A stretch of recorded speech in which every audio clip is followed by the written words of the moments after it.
I'm completing all the main Resident Evil games, and today I'll be playing the game that brought the franchise back, Resident Evil 7 Biohazard. After 6's over-the-top action, Capcom decided to bring the series back to its survival horror roots and switch to a first-person POV to really slow things down as well as make the game more immersive and focus more on the horror. It's also the first one of the series that I played, getting the platinum all the way back in 2019, but this time I'll have to do way more than that if I want all the achievements. Speaking of, to get them I'll have to beat the game on its highest difficulty, complete some challenge runs, meet a few miscellaneous gameplay requirements, get all collectibles, and play through all the DLCs. With that being said, let's get into it with a first playthrough focused on beating the game on normal and getting as many missable achievements as possible. The game starts with a video message from our wife Mia saying that her job is going well, followed by another one of her looking hella worried saying that she's been lying about the job and to not come looking for her. So we go looking for her in Louisiana. Turns out that she's been missing for 3 years, so I guess it makes sense for Ethan to ignore what she said. We're playing as Ethan, by the way, I don't know if that was clear. Once we're at our destination, I get my first achievement, and after a bit of looking around, we find this massive house where we should find her. I also inspect an item on the ground for another achievement. Eventually, we enter a smaller guest house on the side where some looking around reveals a few interesting things, first of which is a VHS tape showing the crew of a haunted house show making an episode on this house. Inside, we pick a lock for an achievement and find one of the crew members acting like we're in the Blair Witch. Then the tape ends with someone approaching us after the guy dies. We also find a hidden door thanks to the footage in the tape, which leads to the basement. Using some bolt cutters, we were able to free Mia, but she's acting more scared than relieved because she deadass didn't want us to pull up because of how dangerous it is. Anyway, she leads the way out, also mentioning that a family kept her there, but we reach a dead end where she gets taken away after being left alone for 2 seconds. It doesn't take long before we find her again, only this time she looks possessed and tries to kill us. Thankfully though, she takes back control for a second and knocks herself out, but that doesn't last long since she gets back up quickly and throws us through a wall, forcing us to fight her with an axe. After we manage to kill her, a phone rings and some girl called Zoe tells us that we should be able to leave from the attic, so we restore power so that we can go up, but somehow Mia survived and cuts her hand off with a chainsaw, which we brush off as if nothing happened. Then we go up to the attic where we find a gun and fight her again, but after beating her, some old guy shows up and knocks us out to end this intro section for an achievement. We then get dragged over to the main house and wake up strapped to a chair with our hands stapled back on and have to sit through a dinner with the Baker family, this game's main enemies. After everyone leaves except for the grandma, we free ourselves and start exploring the house for a way out. However, it doesn't take long before we run into Jack, the dad of the family, who quickly kills me, but that was on purpose because I had to block an attack for an achievement. On my next try, I managed to get a key that he was guarding that gives access to the first safe room, where we get another call from Zoe, the daughter that stapled her hand back on, who now tells us that we can leave through the main hall and that the thing on our wrist will be important later. After that, a cop shows up, gives us a knife and tells us to meet him in the garage. Before going though, I destroy the first of many Mr. Everywheres for another achievement. In the garage, the cop gets insta-killed by Jack because he has zero awareness, but this allows us to get his gun so we can fight our way out. Guns are boring though, so instead we run him over with Ethan's car, but he survives and forces us to slam the car into the wall, which somehow also doesn't kill him even after catching on fire and exploding. And just to prove a point, he takes our gun and blows his brains out. Looking around, we find a golden ox statue that we use to open the door to the main hall, where we get another call from Zoe who tells us that she'll need our help pulling something off, probably something to do with her messed up family, but first we gotta exit the house. So now we gotta explore the house to find 3 keys, and in the process I get an achievement for using the wrong item on a light puzzle. On the second floor we find the first of the 3 dog head keys that we need, as well as another VHS tape, this time showing Mia's POV as she runs away from Marguerite, the mom. This is more of a stealth section where she gets caught in the end anyway, but making it through undetected unlocks an achievement. After that we go to the bathroom where we find a wooden statue needed for a puzzle, which causes Jack to spawn back in and chase us, but I managed to create enough space to go complete the puzzle, which unlocks a new part of the house. This means that we can now access the basement where we get introduced to the fodder enemies of the game called mold monsters or molded. Exploring the basement, I get an achievement for closing a door behind me, but before going further I go back upstairs to get the second dog head by putting a pendulum on a clock, but this causes Jack to chase us again. And during the chase, I go get the shotgun by replacing it with a broken one that I got earlier. Now that I have better gear, I head back into the basement to go get the final dog head, but Jack gets it first, so now we're forced to fight him. The first part's pretty easy since all he has is an axe, and after dealing enough damage he grabs some massive scissors that I duck under for an achievement. This also allows us to grab a chainsaw to fight him with and are able to quickly kill him for real this time. Now that we have the final dog head, we're able to escape the house for an achievement and now find ourselves in the backyard where we use a trailer as a new safe area. Inside we receive another call from Zoe who tells us that her family and Mia have been infected by something, and that if we want to save our wife we need to create a serum, but of course she wants some for herself as well. So she sends us to deal with Marguerite, who she thinks has some hidden in another house nearby. The inside is completely infested with bugs, which makes it a bit hard to move around, but since they're really weak I kill one with a knife for an achievement. Exploring the old house I find a bag which increases my inventory and gives an achievement, remove bugs from a door with a knife for another one, and create a flamethrower that I use to clear a blocked path to progress. Going down that path leads to the basement where we reunite with Mia, who gets taken away by Lucas. In that room there's also a stone statue that I need to pick up for a puzzle, but since my inventory is full I pop some psychostimulants to free up some space and also unlock an achievement. Upstairs Marguerite prevents us from progressing, so we fight her to scare her away, and in the process I get achievements for getting a multi-kill with one shot and another for getting her to leave. After that we complete the light puzzle, which allows us to get a crank that we use to get a key that we need to open the second floor, where we should be able to find the serum. But of course Marguerite prevents us from going through, so we have to fight her before opening the door. Instead of finding the serum we find its recipe, which requires a D-series arm and head, whatever that means, so we let Zoe know. Turns out that she has the head and the arm should be somewhere in the house. Unfortunately though, it's behind another door, and to open it we need Marguerite's lamp, but she's not dead yet, so we need to fully kill her to get it, and while fighting her I get an achievement for knocking her down mid-jump. After we finally get rid of her we open the door to find the arm, but when we turn around we see a little girl watching us, but she disappears as if she was just a hallucination. As we leave we get another call from Zoe telling us to meet her at the trailer, and on the way I get an achievement for completing this section, but at the trailer I get a call from Lucas, who took Zoe and the head, so to get them we'll need to find some key cards in the house to enter his part of the property. So what else can we do other than to listen to him and go get the cards? The first one is hidden above Lucas's old bedroom, and the other one is in the basement under the master bedroom. Also in the process I get an achievement for crafting all possible items. Before going to see him I play through another VHS, with this one being an escape room type thing that he made for the cameraman from the first tape. In short, all I have to do is get a lit candle onto a cake, which causes it to explode and kill the guy, and since I did it in under 5 minutes I get another achievement. Now I have to redo the same thing as Ethan, but by skipping an optional step we survive and use another bomb that Lucas drops to break a wall and escape to collect the head. Now that we have both ingredients we go save Mia and Zoe, who manages to make the serum on the spot, but of course Jack comes back fully deformed for a final fight, which is pretty easy since all I gotta do is shoot the eyes around his body. He refuses to die though, so we have to waste one of the serums to cure him, which permanently kills him, meaning that now we have to make the impossible choice between curing Zoe, some girl we just met, or Mia, our wife that's been missing for 3 years and that we're risking our life to save from a family of monsters in the middle of Louisiana.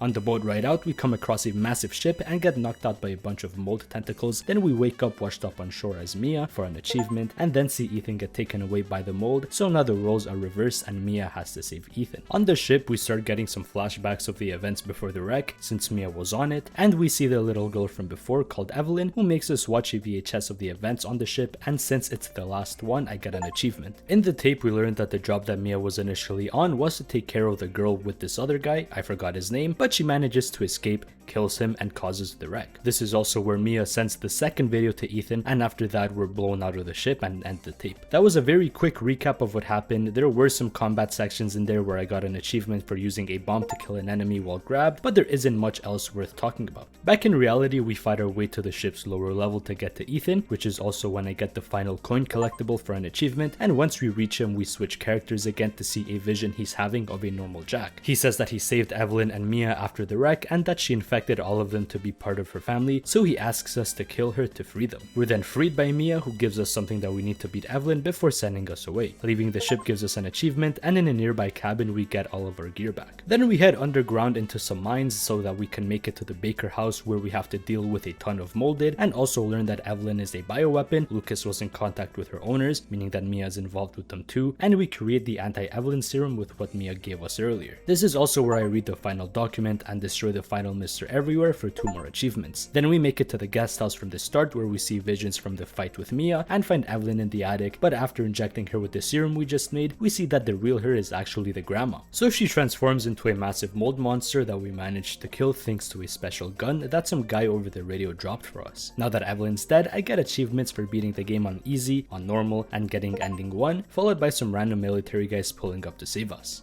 I'm Redfield.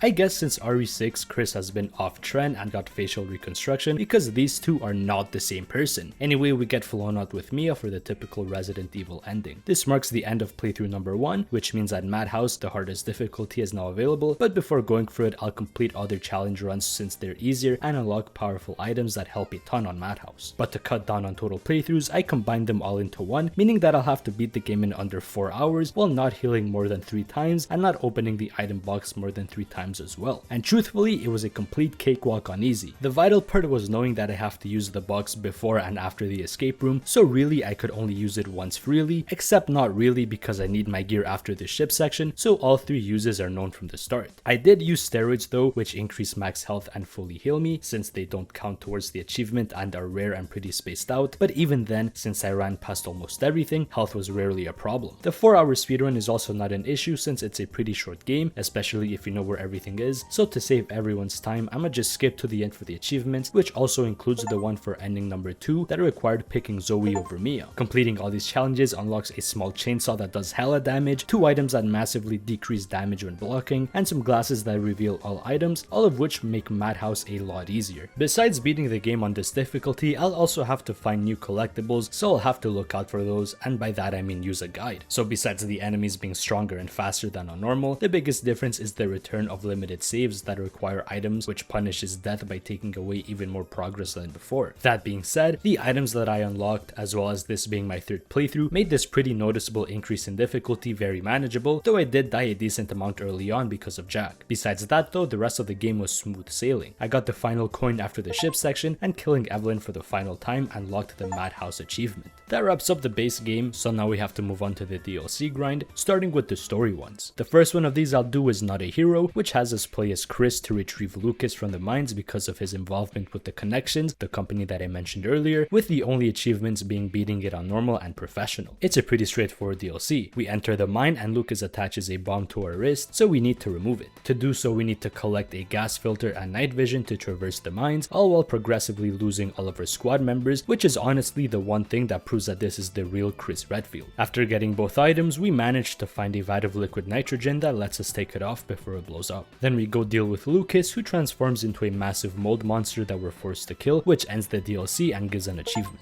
Along the way, I also unlocked all the coins and beat it in under an hour to unlock items for professional, because this time the hardest difficulty is significantly harder than the base game. The 2 items are a scope for the shotgun to increase its damage and an item that makes pairing easier, by the way. And that second one is the most essential because on professional, you don't start with any guns, only a knife, and it stays that way for about half of the DLC's duration, so being able to consistently parry is needed since it does a ton of damage and prevents you from taking any. This change also makes some encounters a lot harder, especially once towards the start that has to be done in stealth and was where I died the most, because on normal I just killed the big molded instead of sneaking around. Besides that though, there was only one combat encounter that caused some problems because of the amount of enemies I had to deal with. The final boss wasn't much of a problem since I kept most of my ammo for it, since I ended up by parrying my way through most of the DLC, and after killing Lucas again, I got the professional achievement. That's it for Not a Hero, so now we move on to End of Zoe, which shows us what happened to her after Ethan left her at the dock. Because of Evelyn, she gets calcified like all the other bakers when they die, except that she seems to be an exception that can be cured and is what Chris's team are there to do. But her uncle, who we play as, doesn't trust them and decides to go get the cure by himself. Despite being an old ass guy, he can still throw hands, and while dealing with some molded, I get an achievement for getting a full combo. We then get the serum pretty quickly, but since the syringe isn't full, it doesn't really do anything, so we need to find some more, and as we're about to leave, a swamp monster tries to take Zoe, but we managed to get away for now. So we leave her in a safe spot so that we can go look for the cure, but run into the swamp guy from earlier. After throwing hands for a bit, we lay him out and reach these annoying ass alligators that we have to use spears on, voting an achievement for this playthrough. Then we make it onto a ship where I get an achievement for getting my 5th stealth kill, and after fighting some more molded, we create a new batch of the serum, but this spawns in the swamp guy again and we have to fight him for real this time. After beating his ass again, we go cure Zoe, but he comes back immediately and takes her away. So we traverse more of the swamp and fight in a cemetery to catch up to the mini church, where we learn that the swamp guy is actually Jack, who somehow survived the serum that Ethan injected him with. Then he knocks us out and throws us into the water. Later we wash up on shore and make our way towards the Baker home, where we find a power fist that helps us breeze our way through some molded to reach the main house and find Zoe. But of course Jack is also there, so we gotta whoop him one last time so we can cure Zoe. Then we're taken in by Chris and find out that Ethan's the one that sent them over to help, which ends the DLC for an achievement. This also also unlocks the Power Fist as a starting weapon and Joe must die, which is the objective of the next playthrough. Besides having way stronger enemies, there's also a lot of traps, more enemies, and limited saving, which makes this by far the hardest mode so far. A lot of that difficulty also came from knowing where to use items to trigger traps, so to not softlock myself, I used a good guide that honestly felt necessary because I would have ran out of items otherwise and been forced to restart. The fights themselves were harder but not significantly, so all I had to do was be a bit more careful and patient to eventually clear this difficulty for the achievement. The last thing I need to do for this DLC is complete it on normal without using weapons, but since I beat Joe Must Die, I get to use dual gauntlets from the start that trivialize the challenge. Along the way, I also cleared a combat encounter within the time limit for an achievement, and after the final Jack fight, I get the one for the no weapons playthrough. That's it for End of Zoe, so now we move on to the shorter banned footage DLCs, starting with Daughters, a quick prequel showing the arrival of Evelyn to the Baker home. We play as Zoe and get to see the rest of the family get taken over, with Marguerite giving us the car keys to escape, but we get caught and added to the family in this non-canon bad ending for an achievement. For the canon ending, I simply have to find a dog head and leave by the back door to make it to the trailer for another achievement. With that done, we can play the Clancy DLCs. By the way, Clancy is the name of the camera guy from the first VHS as well as the birthday one where he dies, so these serve to tell his story in between, starting with the one right after his capture, Bedroom. Here we're captured by Marguerite in the master bedroom that we have to escape like an escape room type shit. But on occasion, as we make progress, she'll come back to check on us, so we need to place everything back like it was to not get whooped. In short, because there's a decent amount of steps, we need to get a key to unlock the door under the bed that we move with a clock like in the base game. And after fighting off Marguerite, we make our way to the basement for an achievement. There were also a few dead rats in the room that gave one as well when found. Now that we're in the basement, we can play the next DLC, Nightmare. The point of this one is to survive 5 rounds of progressively harder enemies with 2 Jack fights thrown in the middle and at the end by buying and upgrading equipment with scrap generated by machines around the area, as well as using traps and turrets. After the 5th wave and 2nd Jack fight, the mode ends for an achievement. Doing this again on a higher difficulty called Night Terrors also gives one, but since the biggest difference is just slower scrap generation, there's no point going through it again. It was about as easy as Nightmare. The final Clancy DLC is called 21, and as the name implies, we're playing blackjack, but instead of a full deck, there's only 11 cards numbered 1 through 11 and trump cards that have special effects. A first playthrough has us play one guy with 3 different bets. First it's our fingers, so first to 5 loses, then it's electric shocks which go up to 10, and finally it's pushing a saw towards each other. After winning all 3, I beat 21, which is more of a tutorial for the higher difficulties if anything. The next mode up is survival, and here we need to beat 5 players in a row with the finger game, with the new variants having special, more powerful trump cards to deal with, but using my own efficiently makes this really easy and quick, with the whole thing totaling 25 health points if you want to see it that way. I was able to beat it on my first try in about 20 minutes. The final mode of 21, called Survival Plus, is a lot worse though, with it being 10 opponents in a row in the electric shock game, totaling 100 health points and took about an hour to do. It wasn't hard per se, just boring and annoying because of the repetition and length of the mode, and to make things worse, the recording with the achievement pop got corrupted, so I had to go back to record some gameplay. Now that we're done with the story DLCs, we can move on to the more unique ones, starting with Jack's 55th birthday. Here we simply have to go around 6 levels collecting food for Jack as fast as possible, with some foods being combinable to get more points. First I clear all the levels once to get some useful unlocks like increased damage or movement speed, and in the process also get an achievement for feeding him all available foods. Then with the unlocks I clear all levels again as fast as I can to get an S rank on each, even getting an SS rank accidentally, and finally I complete a level while having accumulated 10 minutes of extra time thanks to a build I found online, which gives the final achievement for the mode. For the final achievement in the game, I have to complete Ethan Must Die, a roguelike mode where I have to traverse the Baker house with randomized loot and beat Marguerite at the end, all while dealing with tough enemies and a ton of traps. And honestly, with a decent enough build and knowing the proper route, it isn't as bad as I expected, with most of my deaths happening towards the start while low on items and in a hurry to get them. So when I got to Marguerite with a decently strong build, I was able to kill her fairly easily for the final Resident Evil 7 achievement.